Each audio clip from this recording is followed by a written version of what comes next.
Τουρκία δεν υπάρχει τίποτα. Τίποτα. Και είναι αυτό που εξήγησα μόλις πριν, αλλά δεν μπορεί να μην το συνδυάσεις. Οι αποστάσεις που έχουμε μεταξύ Ελλάδας και Τουρκίας είναι μεγάλες ή μικρές. Είναι μικρότατες. Και για να λειτουργήσουμε πρέπει να φανταστούμε ότι για να ενεργοποιηθεί η ΑΟΣ πρέπει να είμαστε πέρα από τα 12. Άρα 12 για μένα, 12 για τον άλλον είναι 24. Άμα βάλεις 24 ναυτικά μίλια μεταξύ των ελληνικών νησιών και της Τουρκίας είναι όλο γεμάτο. Άρα τα πετρέλαια, οι προβλήματα που μπορεί να έχουμε, είναι μετά το Καστελόριζο. Τίποτα πριν. Εντάξει. Άρα, όπως είδες τώρα, τα μεγάλα κοιτάσματα δεν είναι κανένα σε αυτή την περιοχή. Άρα, ακόμα και αυτό που λένε το Καστελόριζο, αλλά είναι καλό να το λέτε και στους φίλους σας, να μην μπερδεύονται. Όταν λέμε λοιπόν για κοιτάσματα στο Καστελόριζο, εννοούμε στην ΑΟΣ του Καστελορίζου, άρα έχει σχέση με την Αίγυπτο. Και καμία σχέση με την Τουρκία. Άρα, να το πω αλλιώς, να το ξεκαθαρίσεις στο μυαλό σου. Πες ότι κάνουμε συμφωνία μόνο με την Τουρκία και κανέναν άλλον. Θα κάνουμε γεωτρήσεις. Όχι. Τίποτα, δεν θα κάνουμε τίποτα, καμία. Γιατί δεν έχει καμία. Ναι, άρα δεν έχει νόημα να ασχολούμαστε με αυτό το θέμα. Και αυτό είναι πολύ καλό γιατί η ΑΟΣ μας επιτρέπει να ασχοληθούμε με άλλους παίκτες, τους οποίους δεν είχαμε συνηθίσει, δηλαδή την Αίγυπτο, την Κύπρο άμεσα, όχι την Κύπρο θεωρητικά, γιατί αγαπάμε τους Κύπρους, καμία σχέση, εδώ είναι άμεση επαφή. Η Ιταλία. Με την Αλβανία. Με την Αλβανία έχουμε συνηθίσει, γιατί είχαμε ζώνη επαφής. Αν έχουμε προβλήματα, αυτό σου ήταν. Ναι. Με την Αλβανία, στην πραγματικότητα και η Αλβανία και η Ελλάδα θέλουν να κάνουν ΑΟΣ. Το μόνο πρόβλημα που έγινε το 2009 είναι ότι έγινε μια λανθασμένη συμφωνία, η οποία αφορούσε 4 πράγματα. ΑΟΣ, κυφεροκρηπίδα, σύνορα και μειονοτικό. Είναι τεράστια βλακία να βάλεις και τα 4. Σίγουρα. Αλλά είναι αυτό που λέμε συμφωνία πολυπακέτο. Τη συμφωνία πολυπακέτο να την κάνεις όταν είσαι σίγουρος. Δεν το κάνεις με τη φίλη σου. Και ακόμα και με τη φίλη σου, όταν είναι για πολλά λεφτά, θα πας σε συμβουλιογράφο. Εδώ λοιπόν τι κάναμε. Κάναμε αυτό το πράγμα και έγινε μια έλλειψη σοβαρότητας όσον αφορά την αρμοδιότητα των Υπουργείων. Άρα, άμα νευριάζετε με αυτή την πληροφορία, θα σας πω το εξής. Αν σας έλεγα εγώ ποιο Υπουργείο της Αλβανίας είναι υπεύθυνο για τις υπογραφές, το πιο πιθανό είναι να μην ξέρετε. Μπορεί και να μην ξέρετε καν ποιο είναι το Υπουργείο που είναι αρμόδιο από την Ελλάδα. Όχι, χωροταξίες. Όχι. Είναι το ΙΠΑΠΕΝ τώρα, έτσι τα έχουν αλλά είναι κλιματικής αλλαγής και ενέργειας. Τώρα πρέπει να έχεις έρθει να θυμάσαι κιόλας, δεν αλλάζουν τώρα τα ονόματα. Ναι, ωραία. Άρα, π.χ., ας πούμε, στην Κύπρο είναι το Υπουργείο Βιομηχανίας. Ωραία. Τα υπουργεία που υπέγραψαν δεν ήταν τα σωστά. Σε χαμηλό επίπεδο των κλιμακίων, άρα πέρασε η συμφωνία στο ανώτατο δικαστήριο της Αλβανίας και ακυρώθηκε. Ωραία. Αυτό εδώ εμφανίστηκε στην Ελλάδα για να μην πει κανένα τίποτα για τίποτα. Είπαμε ότι ήταν τουρκικός δάχτυλος. Τουρκικός δάχτυλος. Άρα, όταν δεν ξέρεις τίποτα, λες ότι είναι τουρκικός δάχτυλος. Όταν το ξέρεις, γιατί αυτό είναι δημοσιευμένο και υπάρχει απόφαση του δικαστηρίου, η οποία λέει ότι δεν είναι απόφαση της ουσίας, είναι του τύπου. Άρα, τυπικά δεν στέκει. Άρα, καταλαβαίνουμε. Άρα, τώρα, οι επαφές μας τώρα, πριν, τώρα, μετά, είναι μόνο για ΑΟΣ. Και τώρα πάνε καλά. Άρα, μην ανησυχείτε όταν ακούτε διάφορες ιδέες, οι οποίες είναι τοπική κατανάλωση από τις δύο πλευρές. Εντάξει. Αλλά επί της ουσίας θα συμφωνήσουμε για τον αγωγό. Έχουμε συμφωνήσει για να καταλάβετε που το πάω. Συμφωνήσαμε με τον αγωγό. Με τον αγωγό, ναι.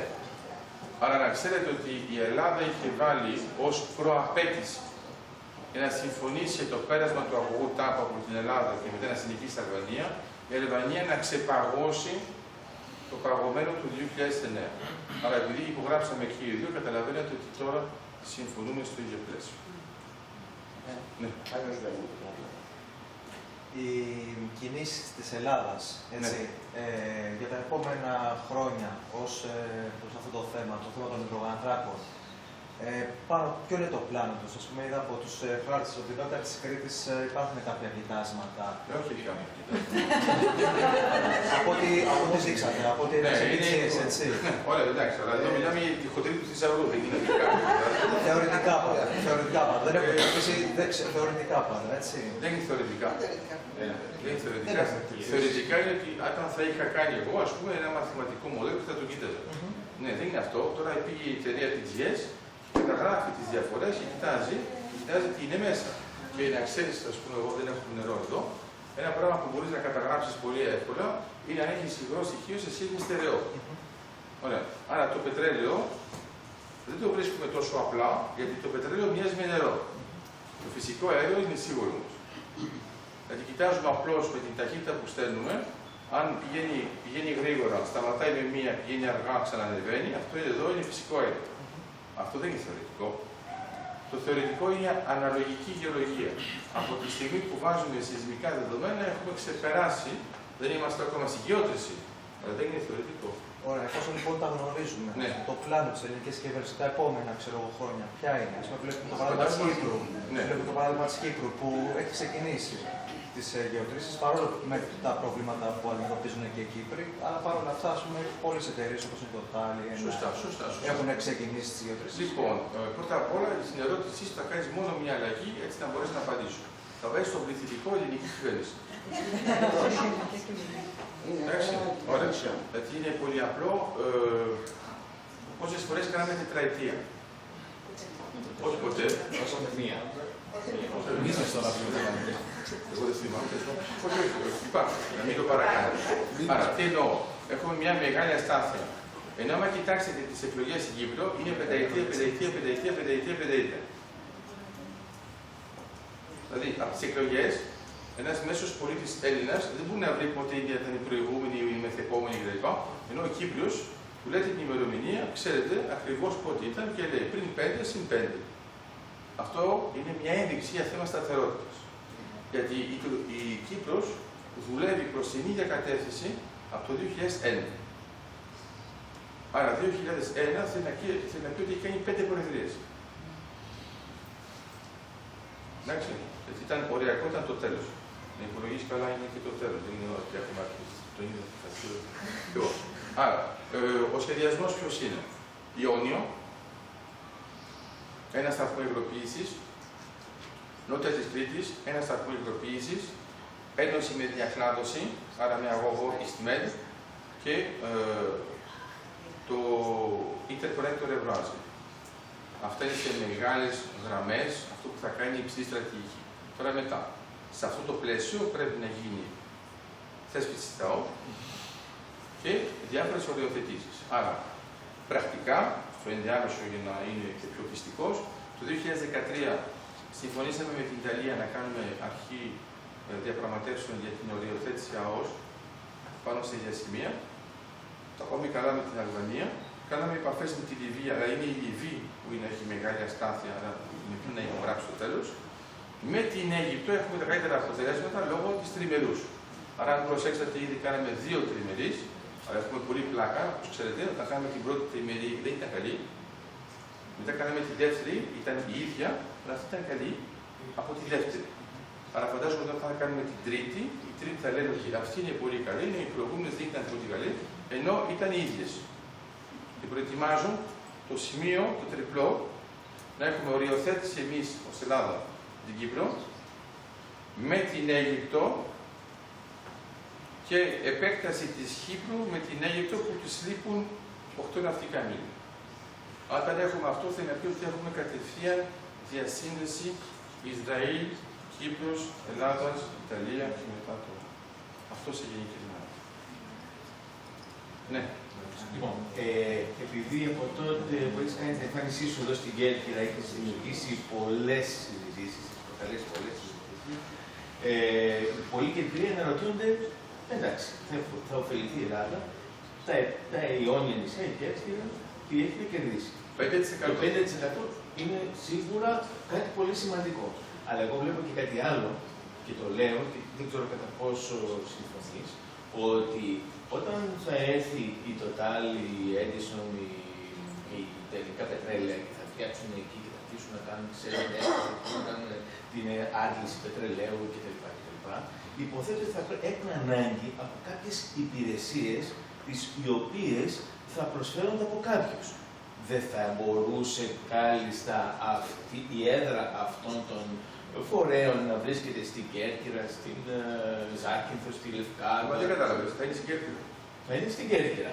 Επομένως, και οι νομικοί, και οι οικονομολόγοι, και οι τεχνικοί, όλοι αυτοί έχουν αποφευχθούν. Επομένως, μήπως θα πρέπει να αρχίσουν από τώρα να διαμορφώνουν τις προϋποθέσεις για να περάσουν από την κλίμακα, τη μικροκλίμακα της σημερινής Κέρκυρας, σε μια άλλη μακροκλίμακα η οποία θα ξεπερνάει τα όρια της Κέρκυρας. Λοιπόν, άρα για να είμαστε συγκεκριμένοι και να μπορείς να ξαναπείσεις τους φίλους σου με επιχειρήματα. Σταματάς να τους μιλάς για την Κέρκυρα. Τους λες να ενημερωθούν τι γίνεται στην Κύπρο. Μιλάμε για την Κύπρο. Ωραία. Λοιπόν, στην Κύπρο Η Αφροδίτη είναι γνωστή για παράδειγμα. Όχι. Λέω για τις υπηρεσίες. Οι υπηρεσίες είναι ήδη στην Κύπρο. Το γνωρίζουμε και έχουμε κάνει και επαφή με το Πανεπιστήμιο Κύπρου. Μπράβο, αλλά δεν είναι μόνο το Πανεπιστήμιο Κύπρου. Όχι, για μετάφραση. Για μετάφραση, πίσω από κάθε συμφωνία υπάρχει μια σύμβαση.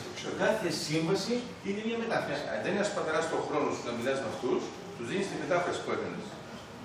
Θα είναι πιο γρήγορο. Γιατί όταν ο άλλος θα δει ότι έχει ένα συμβόλαιο με υπηρεσίες στην Λεμεσό και στην Λάρνακα, έχουμε γεμίσει υπηρεσίες. Γιατί είναι πολύ απλό. Ένα πρώτο πράγμα πρέπει να ξέρετε, όταν υπάρχει μια πλατφόρμα, υπάρχουν 800 άνθρωποι πάνω στην πλατφόρμα. Αυτοί οι 800 άνθρωποι έχουν κάποιες ανάγκες.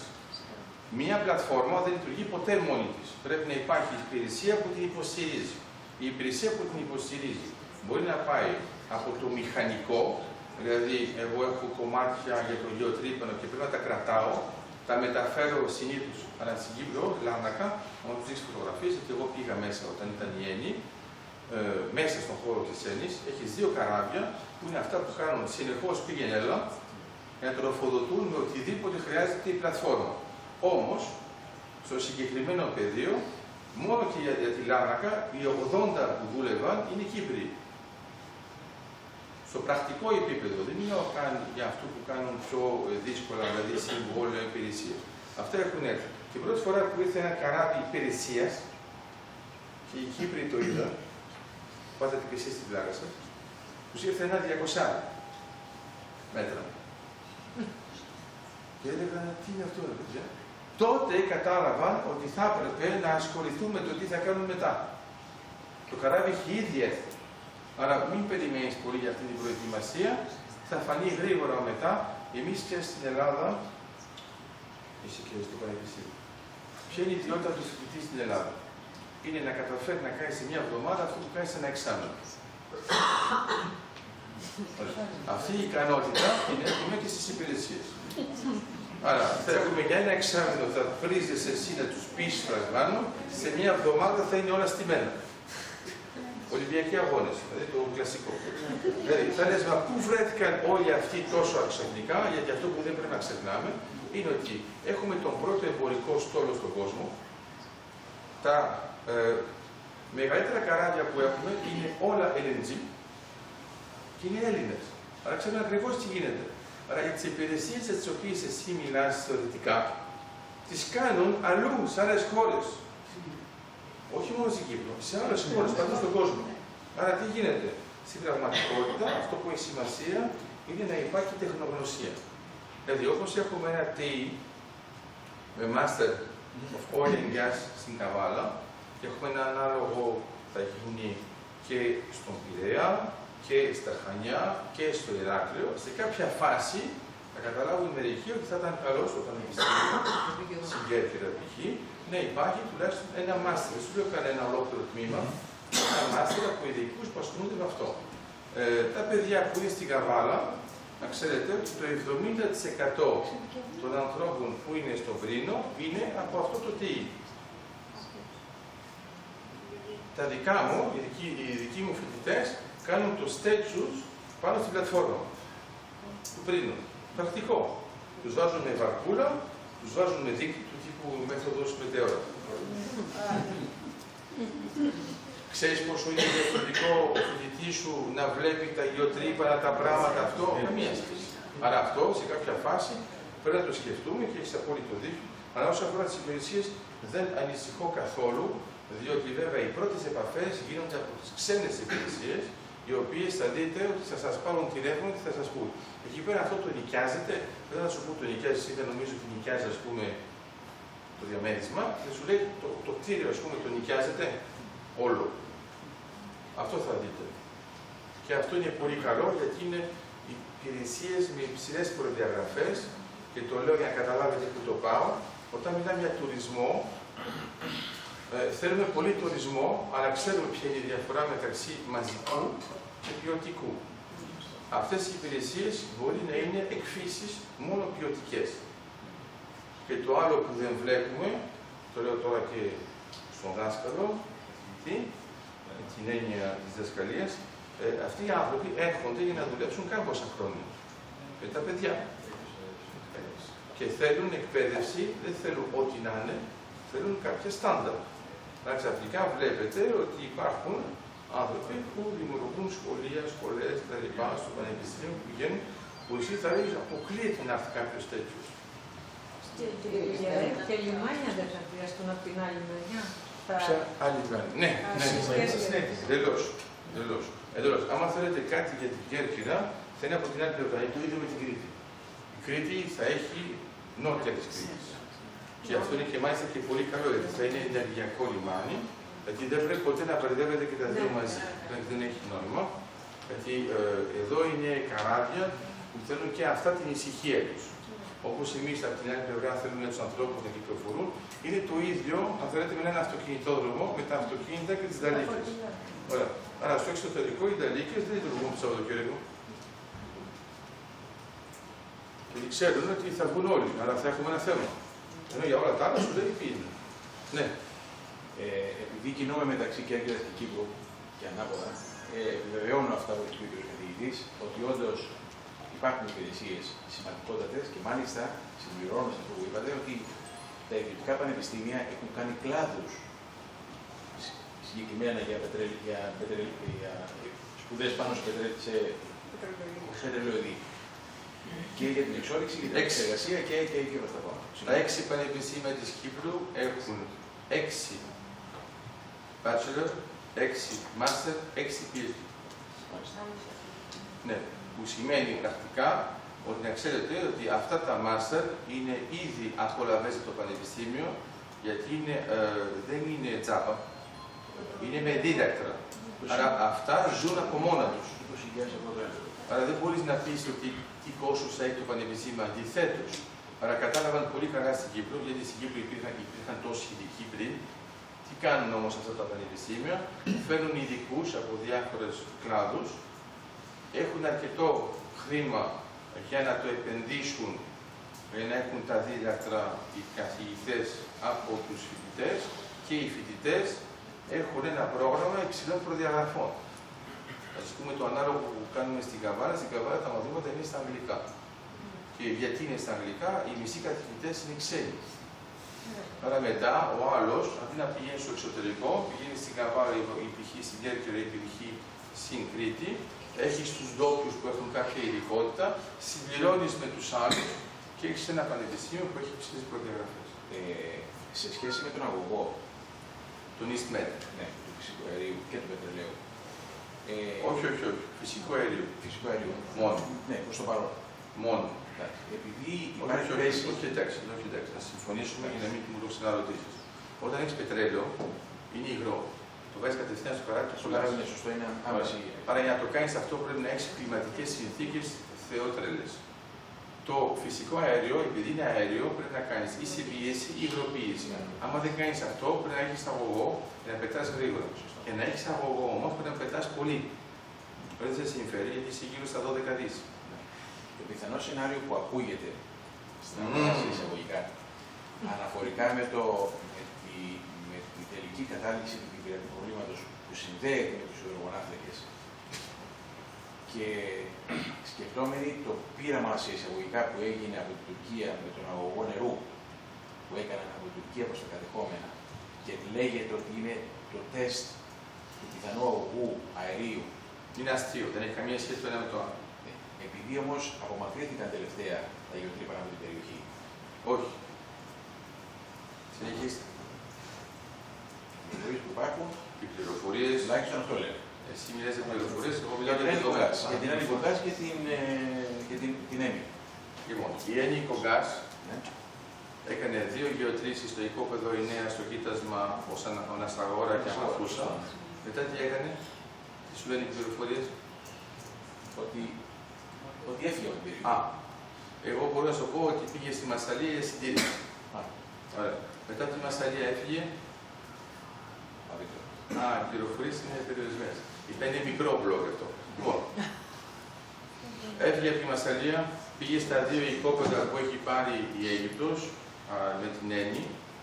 Η Έννη χρησιμοποιεί τα περισσότερα οικόπεδα της Αιγύπτου και έκαναν γεωτρήσεις και όταν σας μιλάω τώρα θα δείτε τι σημαίνει άλλο κολοφαρδία και άλλο στρατηγική. Λοιπόν, πάνε την Τρυπάν και στα 20 χιλιόμετρα από εκεί που τρύπησαν είναι ο σταθμός υγροποίησης που έχουν φτιάξει ήδη. Ο οποίος είχε σταματήσει. Όχι, Είχε σταματήσει να λειτουργεί. όχι, είναι άλλος. Α, Δεν έχουν μόνο ένα. Άρα τι γίνεται.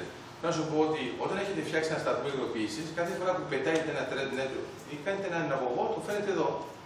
Αν δεν το έχετε, το σκέφτεστε.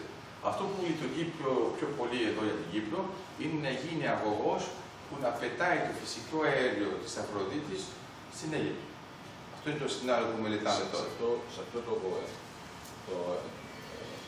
εργοστάσιο επεξεργασίας, υλοποίησης, το οποίο σε εισαγωγικά δεν λειτουργεί. Όχι. Ας το άλλο και το το άλλο. Συγγνώμη, κύριε Διακόπτο. Μήπως θα μπορούσαμε να συνεχίσουμε τη συζήτηση έξω, διότι πρέπει να κλείσει τη συζήτηση. Ναι, δεν έχω πρόβλημα εγώ. Κύριε